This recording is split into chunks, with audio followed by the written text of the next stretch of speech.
Hey, what's up, guys? We had some really interesting news from September 15th to the 21st, and I've noticed that the news each week has been really ramping up because it is going into the holidays. And starting right off, we have a game that pretty much just dropped out of nowhere. It's called Successor. It's a roguelite tactical RPG. It's on Quest with mixed reality support, and PC VR is coming at a later date.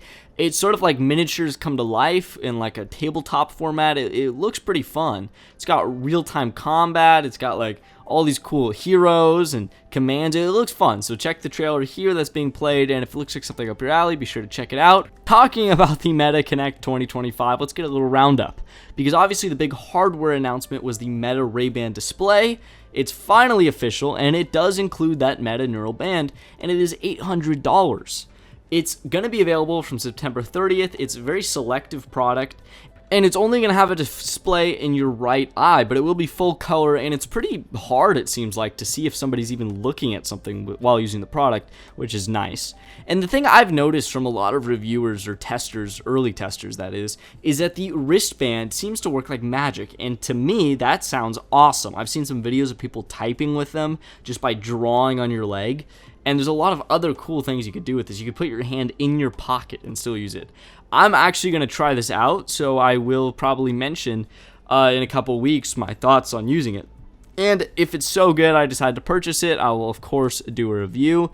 But it does seem like a first generation product, and it does seem like it's going to be a limited sort of release, if that makes any sense. And then we had Oakley Meta Vanguard, which is like pretty much like ski goggles. I'm pretty sure, don't quote me on that, but it looks pretty cool. It launches October 21st, wider FOV camera. It's in the center, water resistance, and it looks like it's got a pretty cool design. And then we have regular Ray-Ban Meta glasses getting a Gen 2 upgrade. It's priced from $380. And the first generation will be $300. It kind of ups the video recording and major battery life improvements. And then it really gets kind of interesting here because we have a Horizon engine, which is a new engine Meta has built to replace the Unity version of Horizon Worlds. The company says Horizon engine, by the way, this is from Upload VR, brings 4x faster world loading and support for 100 plus users in the same instance. According to Mark Zuckerberg, this engine is fully optimized for bringing the metaverse to life. It is much faster performance and to load things, much better graphics, much easier to create with. So this just sounds like a win across the board. And what's interesting is if you remember, I think last week or probably a couple weeks ago, we covered the new overhauled home system in the public test channel of version 81 for the Quest.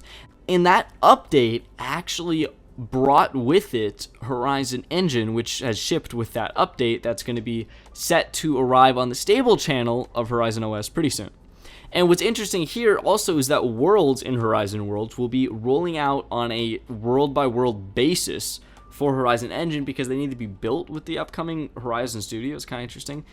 And this next announcement is the one probably I'm the most excited about at this whole event, and that's Horizon Hyperscape. It's rolling out now in the US, and it's a really interesting thing that we've seen demoed and shown off for, years now. I can remember a long time, like 5 years ago, or 6, maybe 7 even years ago, that we had the Meta or Facebook Connect conference that was in person, and they were showing examples of people recording and visiting their rooms with photorealistic graphics. And now it seems like you're going to be able to do this by capturing a real world scene. So like, let's say you have a hotel room, you're in your hotel room, but you pre-recorded your house. You can visit your house and sort of feel like you're there in mixed reality and like walk around and teleport around.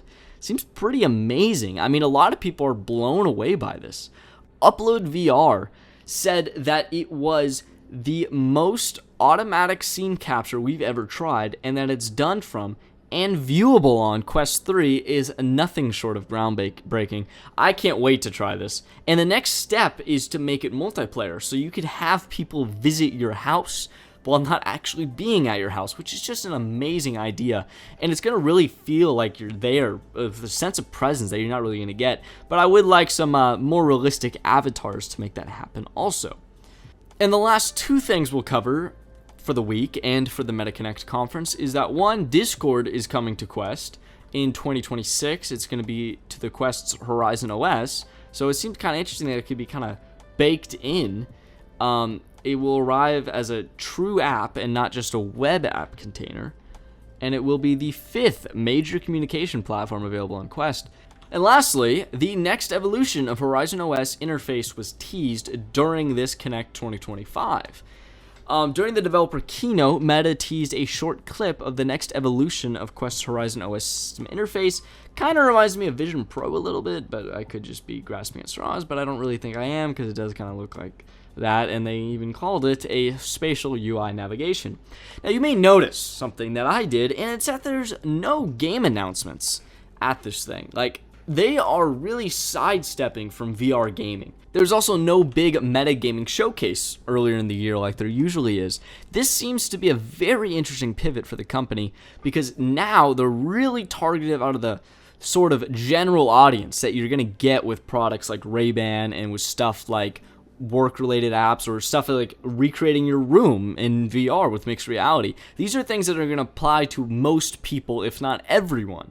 But with gaming, it's a more narrow audience. And now for me, I'm very disappointed. I love gaming. And I think gaming is actually how you bring in that wider audience to begin with. I mean, everybody loves games, whether it's video games, board games, sports, it's anything that fits your cup of tea. And the idea with VR games is that you could have pretty much everything. But my whole point is to make an entertainment thing, because that's how you're going to get those early adopters to really buy your product. Because right now, obviously, VR is very new and it's very niche. And I feel like Meta is not leaning into the audience they currently have, which is mostly gamers by the vast majority. It's gamers and it's a little bit of exercise gamers. So it's a really interesting thing for them to pivot so harshly, it seems, against this, especially with stuff like the cancellation of Ready at Dawn, the developers of Echo.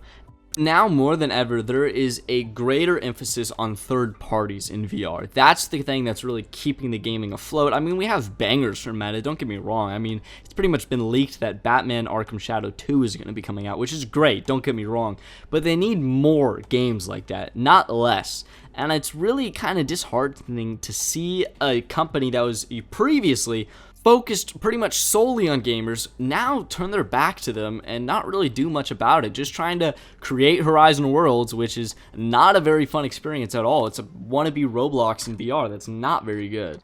So I'm just very disappointed by this. However, at the same time, we did get some really interesting hardware reveals, and it's so interesting to see how Orion from a year ago has now progressed into something that you can actually buy. Obviously, this won't be as good as Orion, I'm sure, and it won't have like any of the main features of Orion, but it will still be a very powerful stepping stone to getting a product like that that's even better than what we see last year, and a lot cooler looking, hopefully.